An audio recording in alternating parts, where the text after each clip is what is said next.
स्वयंभू मनु और शत्रुपा की ऋषियों की तथा दक्ष कन्याओं की संतानों का वर्णन तथा सती और शिव की महत्ता का प्रतिपादन।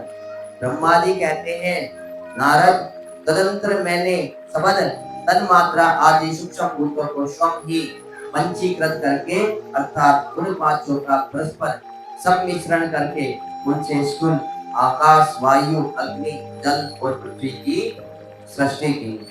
पर्वतों, समुद्रों और वृक्षों आदि को उत्पन्न किया। कला से लेकर युग पर्यंत जो काल विभाग है उनकी रचना की। उन्हें उत्पत्ति और विनाश वाले और भी बहुत से पदार्थों का मैंने निर्माण किया, परंतु इससे मुझे संतोष नहीं हुआ।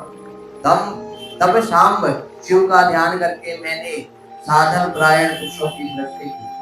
अपने दोनों नेत्रों से परिचि को, हृदय से भृगु को, सिर से अंगिरा को, ज्ञान वायु से मुनि से कुलह को, उदासान वायु से प्रस्थे को, समान वायु से वशिष्ठ को, अपान से कुकुर को और दोनों कानों से अत्रि को, प्राणों से दक्ष को, गोद में तुमको, छाया से रुदम मुनि को तथा संकल्प से समस्त साधनों के साधन धर्म को उत्पन्न किया। मुनि श्रेष्ठ, इस तरह इन उत्तम साधकों की सृष्टि करके महादेव जी की कृपा से मैंने अपने आप को प्रकाश किया। तत्पश्चात संकल्प से उत्पन्न हुए धर्म में मेरी आज्ञा से मानव रूप धारण करके साधकों की प्रेरणा से साधन में लग गए। इसके बाद मैंने अपने विभिन्न अंगों से देवता, असुर आदि के रूप में असंख्य पुत्रों की सृष्टि करके उन्हें भिन्न भिन्न शरीर प्रदान किए। उन्हें तदंतर अंतर्यामी भगवान शंकर की प्रेरणा से अपने शरीर को दो भागों में विभक्त करके मैं दो रूप वाला हो गया। नारद, आधे शरीर से मैं स्त्री हो गया और आधे से पुरुष। उस पुरुष ने स्त्री के गर्भ से सर्व साधन संपन्न उत्तम जोड़े को उत्पन्न किया। उस जोड़े में जो पुरुष था वही स्वयंभू मनु के नाम से प्रसिद्ध हुआ। स्वयंभू मनु उच्च कोटि के साधक हुए तथा जो स्त्री हुई वह शत्रुपा कहलाई। वह योगिनी की ओर तपस्विनी हुई। मनु ने वैवाहिक विधि से अत्यंत सुंदरी शत्रुपा का पाणी ग्रहण किया और उससे वे मैथुन दलित सृष्टि उत्पन्न कर गए। उन्होंने शत्रुपा से प्रियव्रत और उदान पाद नामक दो पुत्र और 3 कन्याएं उत्पन्न की। कन्याओं के नाम थे आकुति, देवहूति और प्रसूति।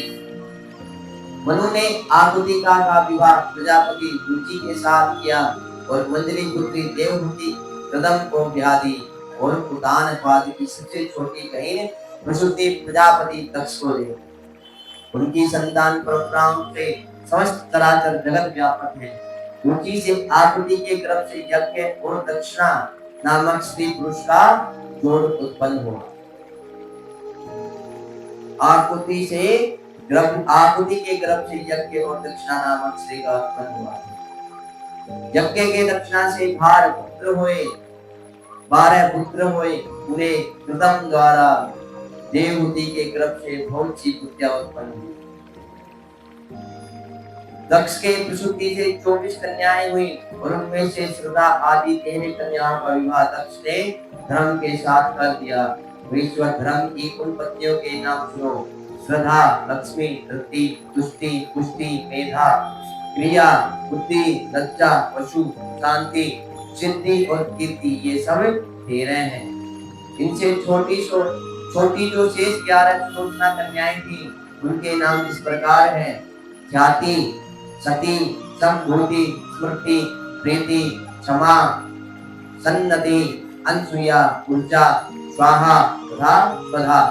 भृगु, शिव, मरीचि, अंगिरा, मुनि, पुलस्त्य, कुलह, मुनिश्रेष्ठ, ऋतु, अत्रि, वशिष्ठ, अग्नि और पितरों ने क्रमशः इन ख्याति आदि कन्याओं का पानी ग्रहण किया।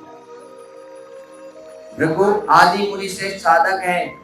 इनकी संतान से चराचर प्राणियों सहित सारे त्रिलोक की भरी हुई है। इस प्रकार अंबिकापति महादेव जी की आज्ञा से अपने पूर्व कर्मों के अनुसार बहुत से प्राणी असंख्य श्रेष्ठ दिव्यों के रूप में उत्पन्न हुए। कलप भेद से दक्ष के 60 कन्याएं बताई गई और उनमें से 10 कन्याओं का विवाह उन्होंने धर्म के साथ किया। तो 27 कन्याएं चंद्रमा को ब्याह दी और विधि पूर्वक 13 कन्याओं के हाथ दक्ष ने कश्यप के हाथ में दी। नारद उन्होंने 4 कन्याएं श्रेष्ठ रूप वाले दक्ष से ऋषदेवनी को ब्याह दिया। भृगु, अंगिरा और कृशास्व को 2-2 कन्याएं अर्पित की। उन स्त्रियों से उनके पतियों द्वारा बहुसंख्यक चराचर प्राणियों की उत्पत्ति हुई। मुनिश्रेष्ठ दक्ष ने महात्मा कश्यप को जिन 13 कन्याओं का विधि पूर्वक दान दिया था, उनकी संतानों से सारे त्रिलोक की व्यापक है। स्थावर और जंगम कोई भी सृष्टि ऐसी नहीं है जो कश्यप की संतानों से शून्य हो। देवता, ऋषि, दैत्य, वृक्ष, पक्षी, पर्वत तथा तृण तथा आदि सभी कश्यप पत्नियों से पैदा हुए। इस प्रकार दक्ष कन्याओं की संतानों से सारा चराचर जगत व्यापक है। पाताल से लेकर सत्यलोक पर्यंत समस्त ब्रह्मांड निश्चय ही उनकी संतानों से सदा भरा रहता है, कभी खाली नहीं होता। इस तरह भगवान शंकर की आज्ञा से ब्रह्मा जी ने भली भांति सृष्टि की। पूर्व काल में सर्वव्यापी शंभु ने जिन्हें तपस्या के लिए प्रकट किया था तथा रुद्रदेव ने त्रिशूल के अग्रभाग पर रखकर जिनकी सदा रक्षा की, वे ही सती देवी लोकहित का कार्य संपादित करने के लिए दक्ष से प्रकट हुई। जिन्होंने भक्तों के उद्धार के लिए अनेक लीलाएं की। इस प्रकार देवी शिवा की सती होकर भगवान शंकर से ब्याही गई, किंतु पिता के यज्ञ में पति का अपमान देख उन्होंने अपने शरीर को त्याग दिया। फिर उसे ग्रहण नहीं किया। वे अपने परम पद को प्राप्त हो गई। फिर देवताओं की प्रार्थना से वे ही शिवा पार्वती रूप में प्रकट हुई और बड़ी भारी तपस्या करके पुनः भगवान शिव को उन्होंने प्राप्त कर लिया। मुनीश्वर इस जगत में उनके अनेक नाम प्रसिद्ध हुए। उनके कालिका, चंडिका, भद्रा, चामुंडा, विद्या, जया, जयंती, भद्रकाली, दुर्गा, भगवती, कामाख्या, कामदा, अम्बा, मृडानी और सर्वमंगला आदि अनेक नाम हैं। जो भोग और मोक्ष देने वाले हैं, ये सभी नाम उनके गुण और कर्मों के अनुसार हैं। मुनिश्रेष्ठ नारद, इस प्रकार मैंने सृष्टि क्रम का तुमसे वर्णन किया है। ब्रह्मांड का ये सारा भगवान शिव के आज्ञा से मेरे द्वारा रचा गया है। भगवान शिव को परब्रह्म परमात्मा कहा गया है। मैं विष्णु तथा रुद्र ये 3 देवता गुण भेद से उन्हीं के रूप में बतलाए गए हैं। वे मनोरम शिवलोक में शिवा के साथ स्वच्छंद विहार करते हैं। भगवान शिव स्वतंत्र परमात्मा है, निर्गुण और सगुण भी वे ही हैं। इसमें कश्यप ऋषि का नाम आया है। जिन लोगों को अपने गोत्र का उच्चारण नहीं पता हो तो वो क्या बोलते हैं?